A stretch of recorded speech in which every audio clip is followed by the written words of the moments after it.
What I'm going to talk about today, I've got three very distinct building designs that I'm going to look at today to see how steel was used to not only satisfy the brief of the client, but also to satisfy the creativity and the thinking of the architect. So just looking at the beginning at some of the key factors that we consider when we're looking at how we start thinking about designing a building or even constructing a building. First of all, we need to look at the life cycle costs.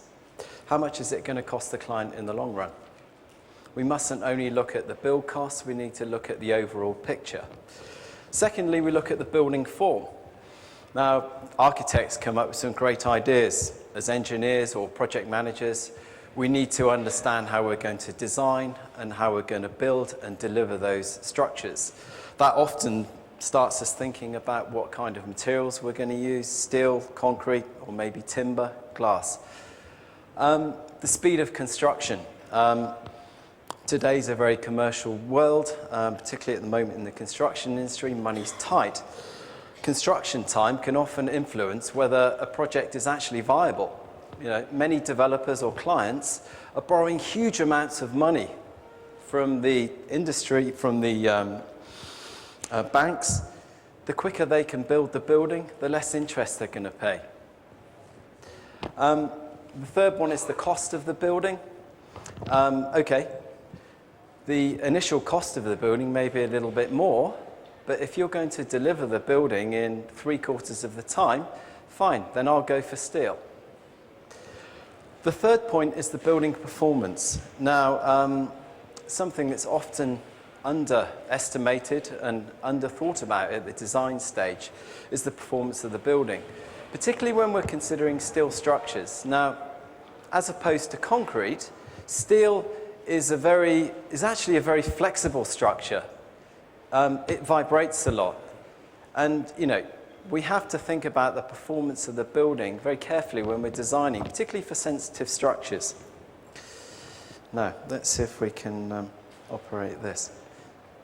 Okay, so the first project I'm going to talk about is the Evelina Children's Hospital, which was built in London. It's a 120-bed paediatric hospital. Project value is about 60 million, including all of the kit, 19,000 square meters, built in 24 months. Guy's and St Thomas Charitable Foundation, Sir Michael Hopkins as the architect, Bureau Happold engineer, and the contractor was M.J. Gleeson. Now, the other important thing about this project is that it was done on a design-build basis, which is unusual for a project. So this is the project. Now, there was a very interesting brief for this project, and the brief was to design a hospital that doesn't feel like a hospital. Okay? Particularly for a children's hospital, designing the right environment, something where they can have a bit of fun and learn how to recover, is very important. And something that's a lot more prevalent, particularly in the healthcare industry these days, is reducing recovery times, because that means that more people can come through the hospital. So the project itself was won through a REBA competition. And it was won by Hopkins and Bureau Happold when I was with them. And the competition was actually judged by children and parents. So the whole concept was about delivering something that was slightly different. And if you look at the top left-hand corner there, you'll see that the corridors of the hospital are actually curved.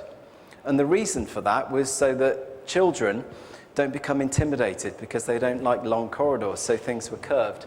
And we've got things like rocket lifts which punch up through the building, and that was an idea that came from Charlie and the Chocolate Factory, and it's all about fun. It's about creating something that isn't a hospital. And the main centre stage of the hospital is the conservatory roof. Now, the conservatory was about bringing the outside in. It was about making people think that they weren't actually in a hospital, they were actually in the park. So it was about fun, it was about where people could meet. So that's why the competition was won. So this is the hospital in the finished scenario. So this is the conservatory. and then on the top you've got the terracotta cladding. Oh, did that work? What happened? Oh. Technical problem? Okay, that one. Great. Okay, we're back online.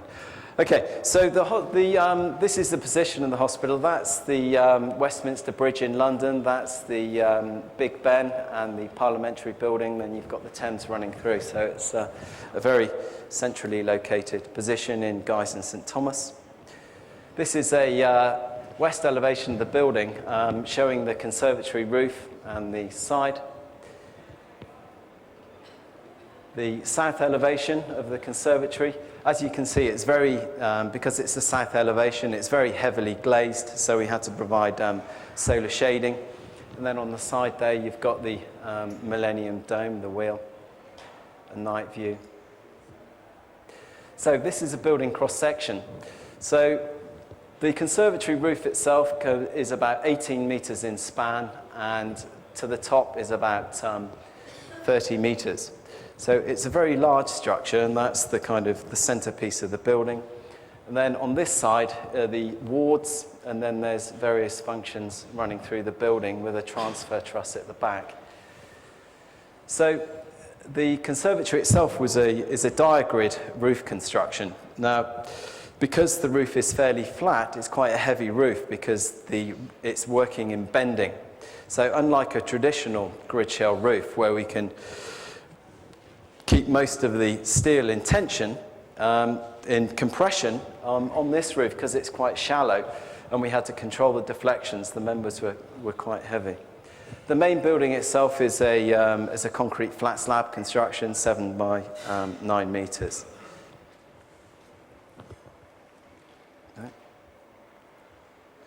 So this is one of the architect's concept of the conservatory roof. And as I said, this is about creating something that's fun for the kids to take their mind off whatever illnesses they're struggling with or have.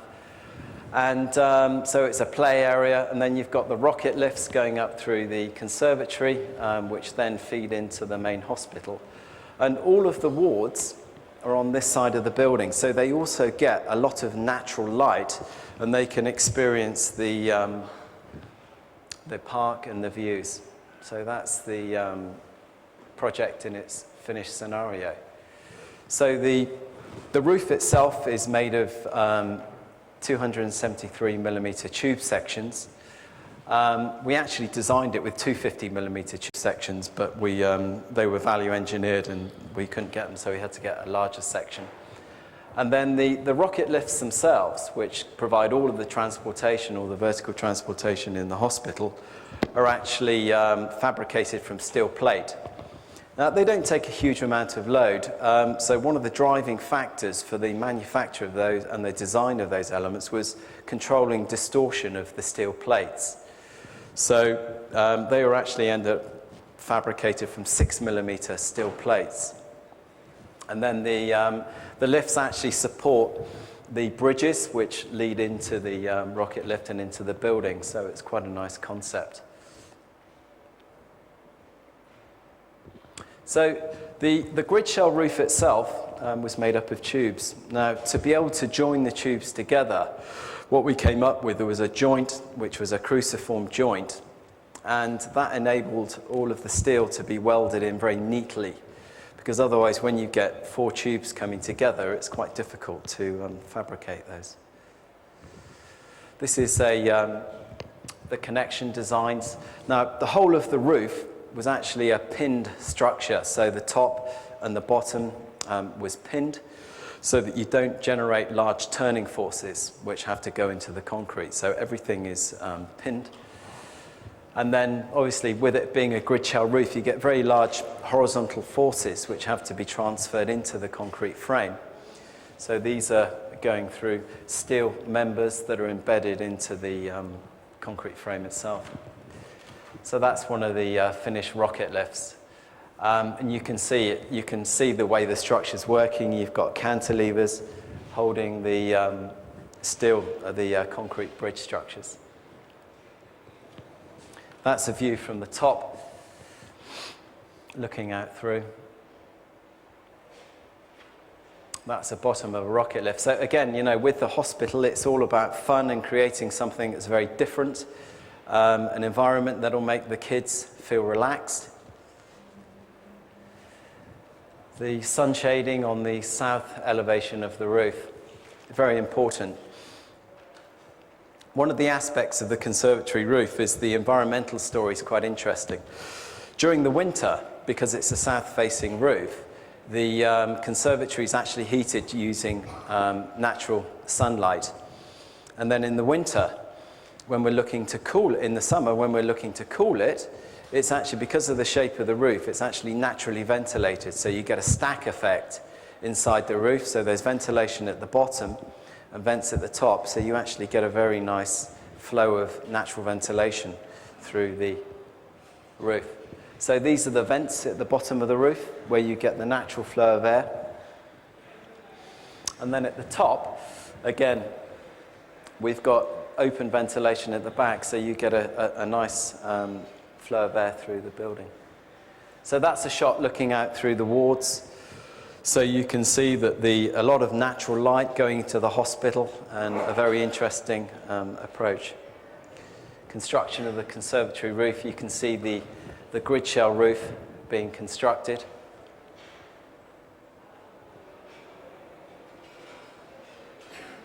And then these are the link bridges going between the existing buildings and the children's hospital.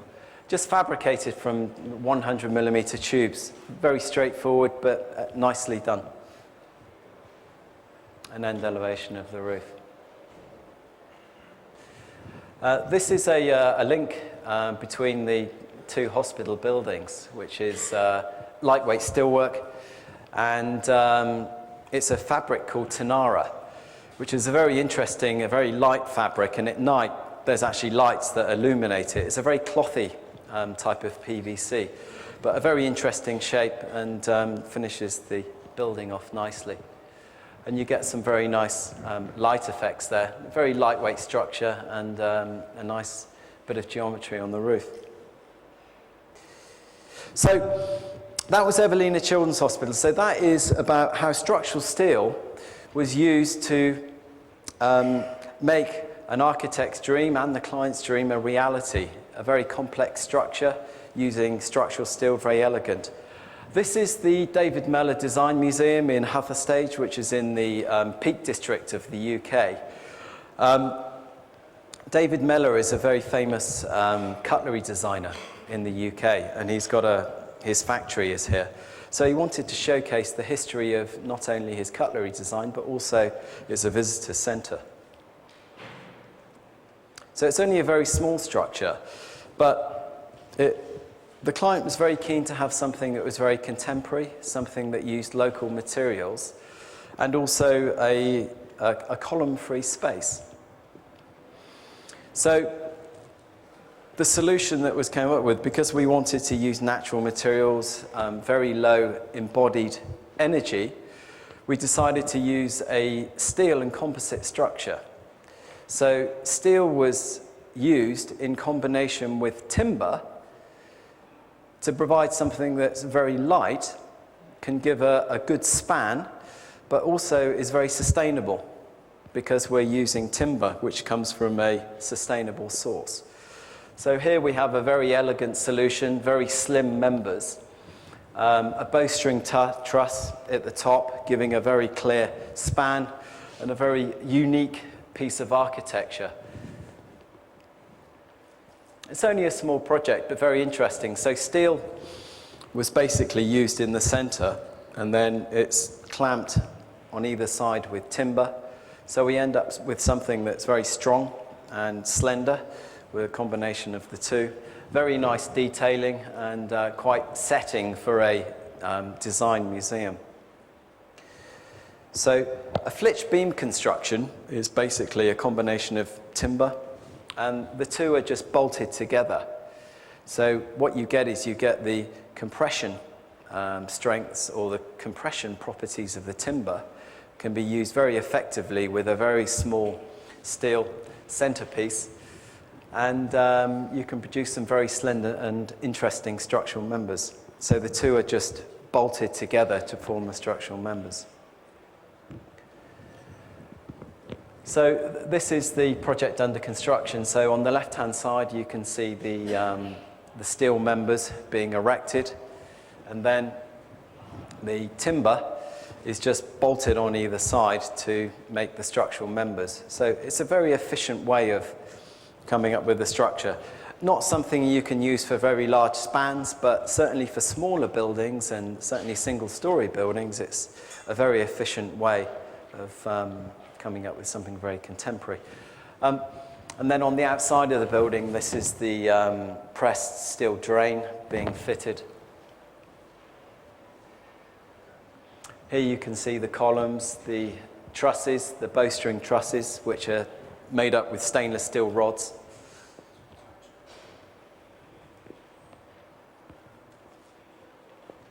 That's an eaves detail, so you can see some nice detailing there in combination of steel and concrete, steel and wood, sorry.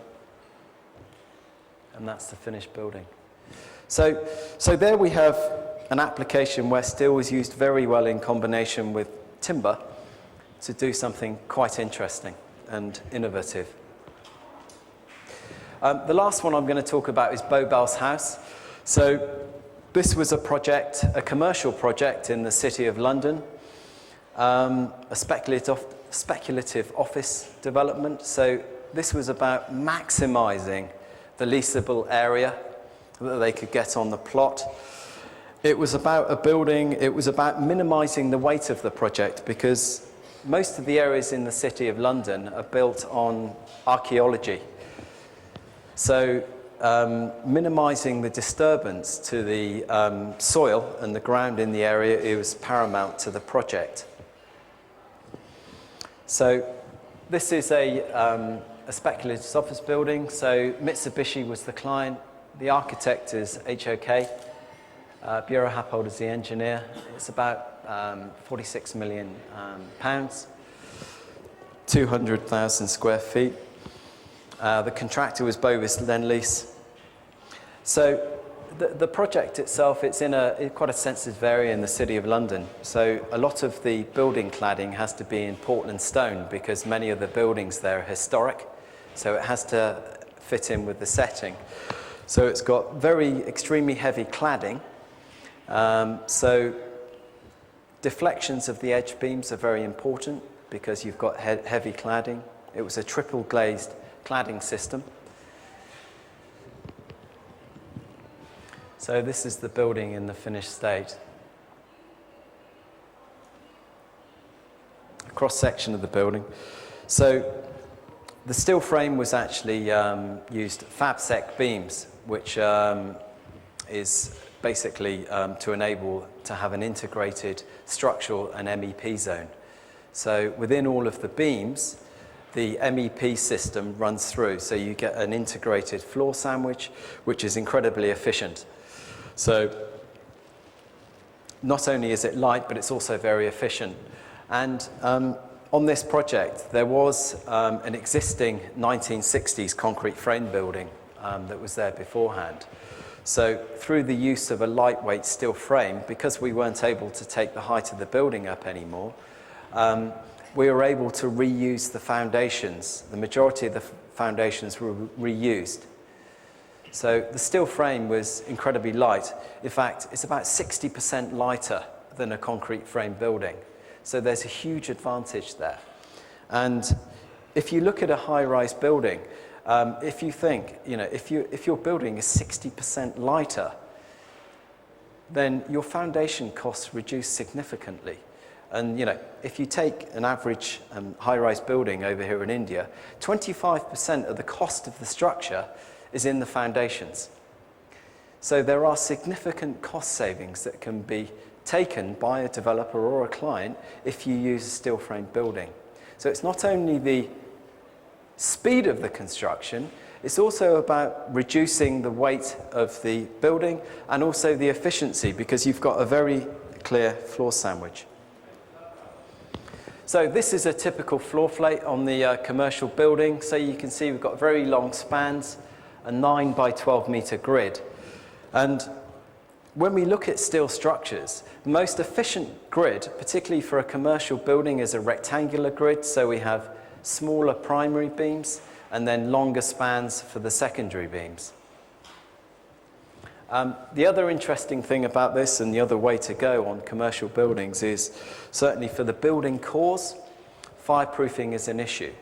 So we need to look at how we deal with the fireproofing. Now, particularly on high-rise buildings, you can look at anything from 2 to 4 hours fireproofing that you need on the building core.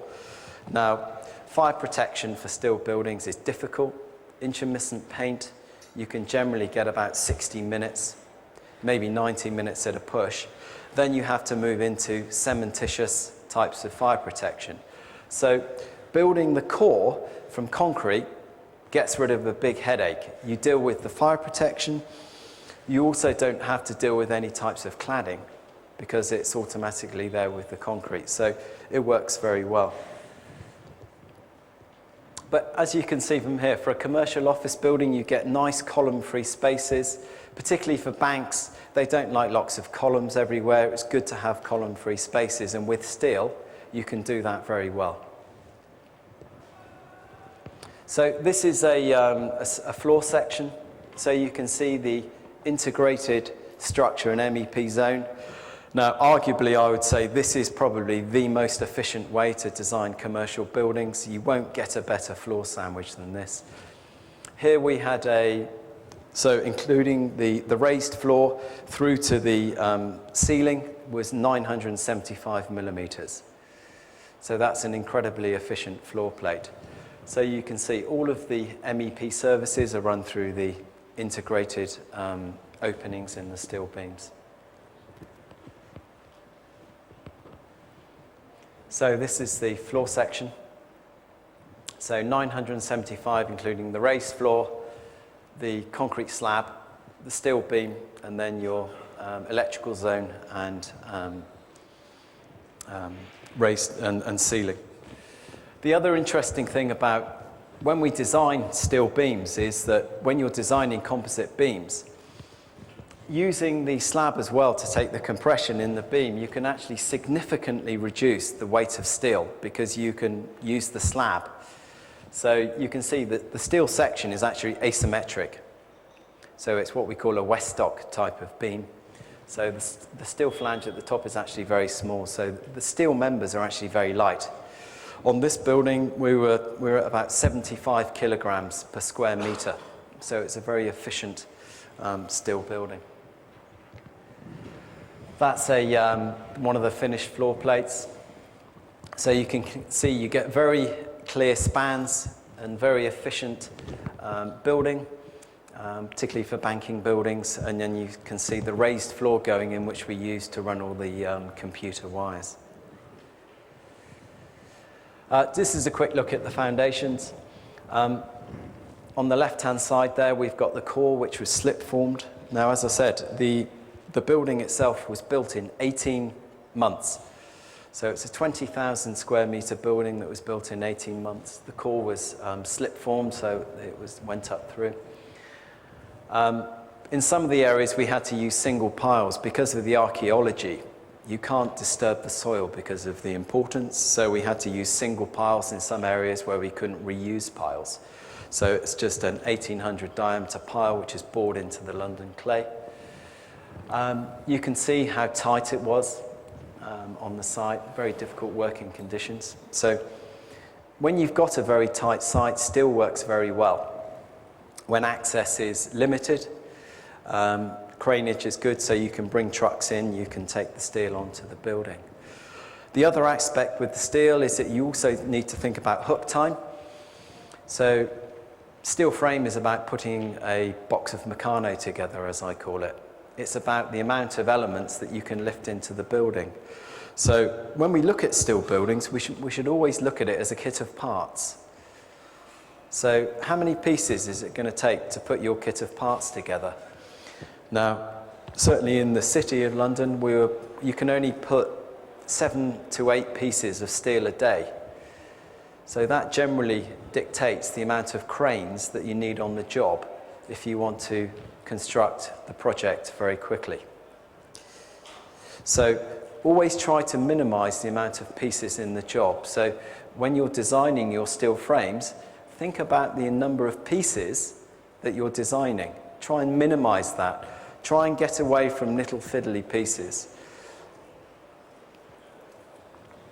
And then that's the finished building looking from Cheapside. So there we've got a commercial building which is all about maximizing floor area, speed of construction and efficiency. So let's just recap on some of the main points of a steel building. So number one, incredibly quick to construct. You can probably get 30 to 40% gains on program using a steel building. Off-site fabrication, so quality control's good. Less labor required. Smaller element sizes. So from a development point of view, you're looking at maximizing your leasable area. Steel is the right material to use. Lighter foundation loads. As I said, 25% of the cost of any structure, particularly for high-rise, is in the foundations. If you can reduce the load of the building by using steel, you're saving a lot of money. Good where access is restricted. If you can't get the concrete lorries in, then steel's great because you can bring it to the site and take it straight up. Longer spans. For commercial buildings, you're always looking at long spans. Banking buildings, steel, very effective. A slimmer floor sandwich. Sustainability. We haven't talked about that very much, but it can be completely recycled. Certainly in the UK, I don't know what the statistics are in here in India, but 60% of all steel buildings that are built in the UK are recycled. It's all come from recycled material. So that's a really good story and something that will come into play. It's easy for building modifications. So if the building's finished, you then want to punch an atrium or a stair to the next level, steel's incredibly flexible. You can just unbolt it, make an opening and put a stair up through. Very good for complex geometry, as we saw with the Evelina Children's Hospital. You can create very elegant solutions. Some of the challenges, material availability can be a challenge over in India. It's getting better now, but it's something that you have to think about. Not all section sizes are available. Tolerances. Concrete is a fairly amenable material. You can move things around fairly easily during construction. You can't do that with steel. Once it arrives on site and the members are made up, very difficult to change things. Lack of skilled labor. Because steel inherently isn't used in an awful lot in India, there isn't such a skilled workforce, so it's something we need to be mindful of, hopefully something that will improve. Fireproofing. Steel frames are incredibly challenging to fireproof, and it's a major consideration when we're thinking about steel frame buildings. Design changes difficult to accommodate during construction, particularly for residential buildings when, as we know, when things change around a lot during construction, regulations change, construction stops, we think we're going to do this and that. Still not so good for moving that around. Things need to be very well coordinated. We can't leave this, that and the other till it gets on site. No, with steel, everything has to be very well detailed and planned. And then the last one is the cladding interface needs to be very well coordinated. Thank you.